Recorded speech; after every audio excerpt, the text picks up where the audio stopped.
Jangan lupa untuk di like, subscribe, dan aktifkan bunyi loncengnya.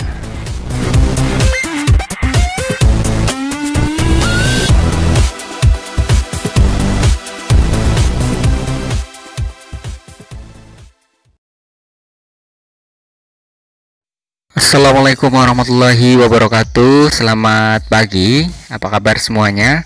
Ya, kembali lagi dengan Pak Guru ya di pelajaran matematika. Nah, untuk kali ini matematika kelas 9 ya. Di sini kita akan mempelajari tentang ya bab baru ya, yaitu statistika ya.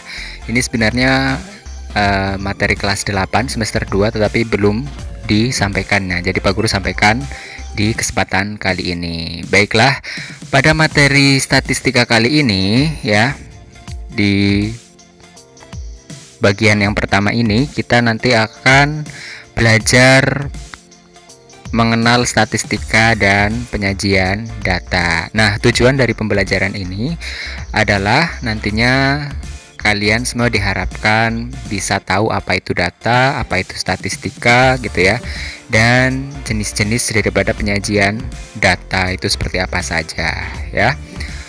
Ya, mungkin kalian kalau mendengarkan atau melihat judulnya ya, mungkin kalian kalau melihat nih judulnya ada gambar-gambar seperti ini ya, ada gambar garis, ada diagram-diagram seperti ini. Nah, mungkin dalam benak kalian itu akan susah dipahami begitu ya. Nah, ya jangan khawatir ya, meskipun ini materi baru buat kalian ya, tapi sekali lagi jangan perlu khawatir ya, karena materi statistika ini sebenarnya menarik banget ya untuk dibahas. Jadi pokoknya harus percaya deh kalau materi ini tuh sebenarnya gampang sekali. Oke, langsung saja ya. Oke, kita awali dengan yang pertama, yaitu pengertian data. Nah, di sini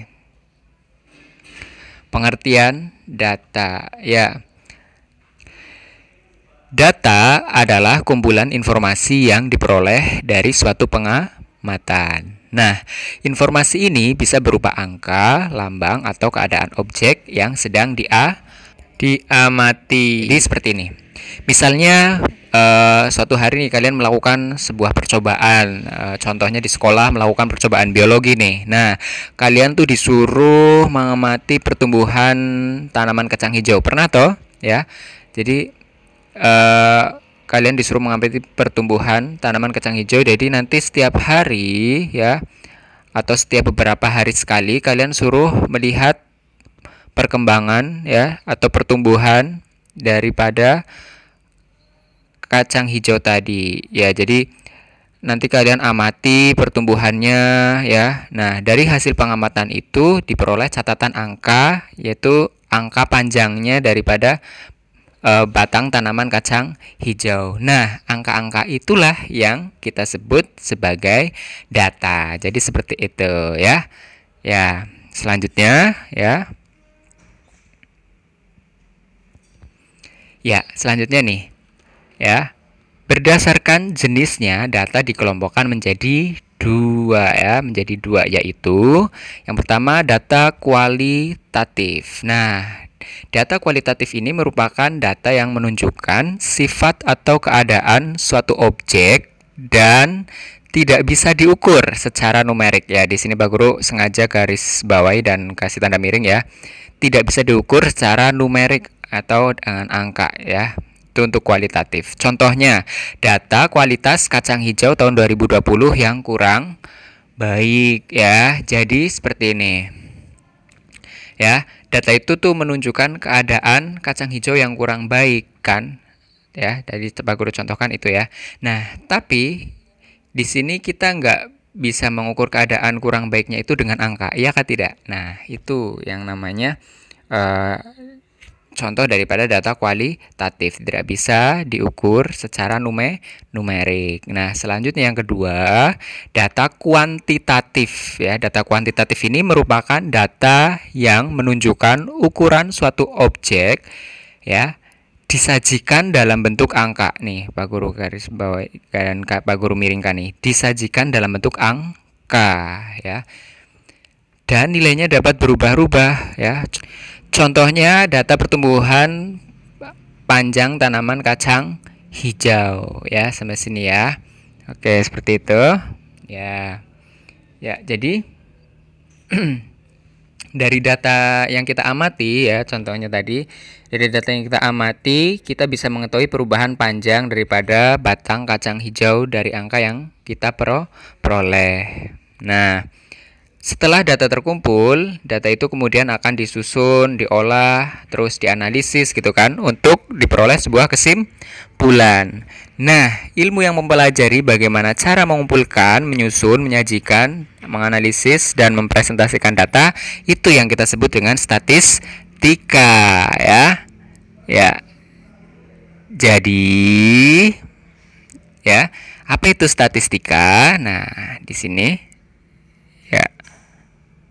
Jadi, ya, statistika adalah ilmu yang mempelajari bagaimana cara mengumpulkan, menyusun, menyajikan, menganalisis, dan mempresentasikan data. Seperti itu, ya. Nah, statistika ini, ya, anak-anak ya, statistika ini banyak diterapkan di banyak bidang ya. Contohnya apa coba? Nah, misalnya dalam bidang ilmu sosial dan kependudukan ya, statistika dapat digunakan untuk berbagai tujuan. Salah satunya adalah sensus penduduk ya. Ya, sangat sangat erat sekali ya statistika kaitannya dengan sensus penduduk gitu kan. Nah, itu sudah ya. Terus selain itu dalam bidang ekonomi ya, dalam bidang ekonomi statistika juga dapat digunakan untuk mengetahui perkembangan ekonomi suatu wilayah atau suatu negara seperti itu ya. Ya, dari penjelasan yang Pak Guru sampaikan tadi ya, kita jadi tahu kan kalau untuk mengumpulkan dan mengolah data kita perlu objek yang mau kita amati. Tadi kalau kita mau mengamati kacang hijau ya objeknya kacang hijau gitu kan. Nah, mau mengamati orang ya objeknya orang gitu kan. Nah, objek ini dibedakan nanti menjadi dua ya, apa saja, yaitu populasi dan sampel ya, populasi dan sampel. Nah, selanjutnya apa itu populasi? Ya, di sini populasi merupakan keseluruhan objek yang menjadi sumber data penelitian ya. Populasi ini bisa berupa manusia, hewan, tumbuhan ya, peristiwa dan lain sebagainya. Sementara itu, kalau sampel ya, sampel ini adalah bagian dari populasi yang dapat menggambarkan sifat atau ciri populasi tersebut. Sampel harus benar-benar dapat mewakili dan mencerminkan karakteristik dari populasi yang menjadi objek penelitian ya. Nah, di sini sebagai contoh Pak Guru sudah tuliskan. Ya, diperhatikan dengan seksama ya. Sebagai contoh, kamu ingin melakukan penelitian terhadap siswa di sekolahmu mengenai apa? Mengenai kegiatan misal ekstrakurikuler yang mereka pilih ya. Oleh karena itu, yang menjadi populasi adalah siapa tadi? Ya, seluruh siswa yang ada di sekolah kalian gitu kan. Nah, tapi untuk memudahkan dan mempersingkat waktu ya, untuk memudahkan dan mempersingkat waktu, kamu juga masih bisa melakukan penelitian dengan mengambil beberapa sampel saja. Jadi nggak harus semuanya kalian teliti ya. Jadi diambil tuh sebagian ya dari siswa, itu namanya diambil sampelnya ya.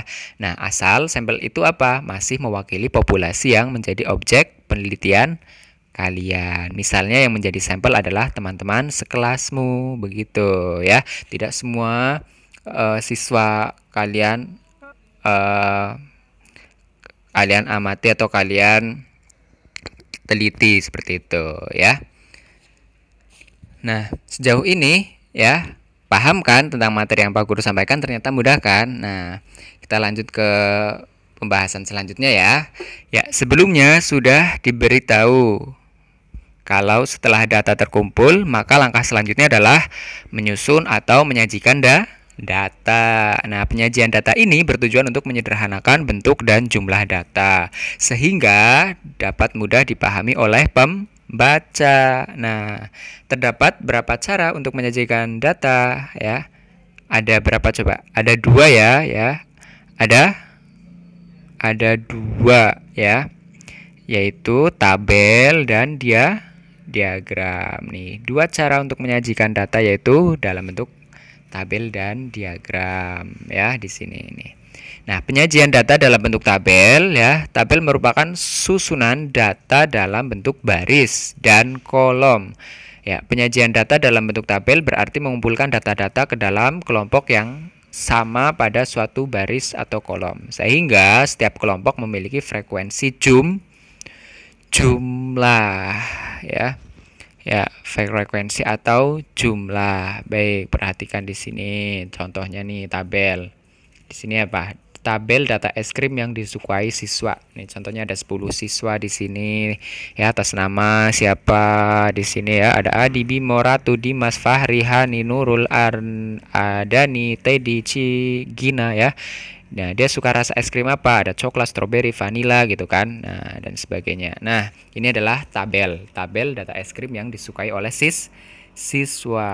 Nah, selanjutnya tadi kalau tentang tabel, sekarang diagram. Ya. Penyajian data dalam bentuk diagram akan lebih menarik nih dibandingkan dalam bentuk tabel. Karena apa? Karena nanti akan berbentuk gambar-gambar ya, akan berbentuk gambar-gambar. Penyajian data bentuk ini dibedakan menjadi 3 ya, yaitu diagram garis, diagram lingkaran, dan diagram batang. Yuk kita lihat bersama-sama. Yang pertama tentang diagram garis. Nah, pada diagram garis, data-data akan disajikan dalam bentuk garis ya. Data-data ini telah dibagi menjadi titik-titik berdasarkan jumlahnya masing-masing, yang kemudian titik-titik tersebut dihubungkan menjadi suatu garis ya. Nih contohnya Pak Guru sudah bikinkan ya tadi tentang data apa es krim yang disukai siswa. Jadi diagram garisnya seperti ini ya, es krim yang disukai siswa. Jadi di sini coklat, oh ada 4 ya, di sini jumlahnya ada 4 anak. Terus ada stroberi yang suka ada 3 anak, vanila ada 3 anak, seperti itu ya. Nanti kalian bisa lihat kembali ke atas ya, yang suka coklat itu 4, stroberi itu 3, vanila itu 3. Jadi diagram garisnya seperti ini. Jadi lebih enak dibaca ya. Kalau tadi kan coklat berapa ya? Nah, kita menghitung dulu dan mencari yang coklat ada berapa, 1, 2. Nah, kayak gitu. Kalau ini sudah terlihat jelas, oh yang suka coklat siswanya ada 4 siswa ya, yang suka stroberi ada 3 siswa, dan yang vanila ada 3 siswa. Jadi seperti itu. Lalu ini titik-titiknya ini dihubungkan melalui garis yang biru ini ya. Nah, inilah diagram garis ya. Baik, yang kedua selanjutnya adalah diagram lingkaran ya, diagram lingkaran. Pada diagram lingkaran, data-data akan disajikan dalam bentuk lingkaran ya. Data-data ini telah dibagi menjadi juring-juring berdasarkan kelompoknya masing-masing ya. Kamu dapat melihat juring yang paling besar menandakan frekuensi ya, atau jumlah yang besar pula. Jadi data-data pada diagram lingkaran dapat disajikan dalam persen maupun derajat nih contohnya. Nah, ini Pak Guru tadi sudah bikinkan contoh diagram lingkaran ya tentang es krim yang disukai siswa. Tadi kan ada 4 siswa di sini yang warna biru, yang coklat ya. 4 siswa suka coklat, 3 suka stroberi, 3 suka vanila ya. Ini stroberi yang kuning nih. Ini ada keterangan di sini. Kuning stroberi, terus yang sebelah sana hijau itu vanila, dan yang biru muda ini adalah yang suka coklat. Nah, di sini sudah terlihat toh yang coklat karena paling banyak maka dia juringnya paling besar. Nah, seperti itu ya. Ini sama ya. Kalau ini sama karena jumlahnya juga sama. Nah, di bawah dalam bentuk Pak Guru di sini contohnya persen. Jadi kebetulan jumlahnya ada 10 siswa, jadi kalau dibuat persen lebih gampang ya. Kalau 4 berarti 40%, kalau 3 30%, seperti itu ya. Itu diagram lingkaran. Nah, selanjutnya yang terakhir adalah diagram batang. Nah, pada diagram batang ya, data-data akan disajikan dalam bentuk persegi panjang yang memanjang ke atas dan memiliki lebar yang sama. Ya, setiap batang tidak boleh saling menempel dan harus memiliki jarak yang sama. Coba kita lihat contohnya yang Pak Guru sudah berikan. Nah, ini dia diagram batang tentang es krim yang disukai siswa. Di sini bisa dilihat ya, jaraknya tuh sama. Terus dia garis persegi panjang ke atas. Ini juga sama ya, bentuknya, lebarnya sama, begitu kan? Nah, seperti itu ya. Kita tinggal cocokkan saja. Coklat itu ada 4. Nah, di sini berarti kita gambarnya sampai 4 sini ya. Stroberi tadi ada 3 ya. Sudah sampai sini ya. Coklat juga vanila juga ada 3 ya, sampai sini. Seperti itu ya. Nah, jadi tadi sekali lagi penyajian data dalam bentuk diagram ada 3 ya. Diagram garis, diagram lingkaran, dan diagram batang. Seperti itu ya.